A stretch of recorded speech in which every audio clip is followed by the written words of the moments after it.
Habakkuk said, Lord, please tell me what you're doing. And God Habakukin to pao happy na to bang sem na hem hongganin chin dunga ahi zangin pasianin said, no, I'm not going to tell you, Habakkuk, because if I told you what I was doing, you wouldn't believe it. Habakuk ko konggen keding hi bahang hem chile kasim na te honggel leng na keding hi chi.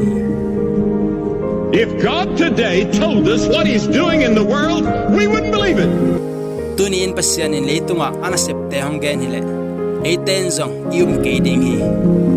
Don't you think God's given up and God's abdicated and God's left the throne? He hasn't. Pasian pen lungkiain akum pito khom top san tai san ding nam hiam tai san hello hi. He's still on the throne. Alian pen kum pito khom tunga tulai hi. And those of us that know him put our trust in him and him alone. Tua ma chua the ete campaign zong ama tung big ma muan na ine hi. I don't put my trust in Washington. I don't put my trust in the United Nations.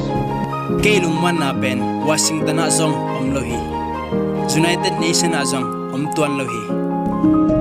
I don't put my trust in myself. I don't put trust in my money. I put my trust in the Lord Jesus Christ. Kaile kaizong kakimuang kehi. Kasumne za tunga zong lungmuan na kanay kaya. Jesus Christ tungbek ma lungmuan na le khamuan na kanehi. When all the rest of it fails and crumbles and shatters, he'll be there. Hi na teng hempel kitam khamin akithe thang zongin ama om ton tung ding hi.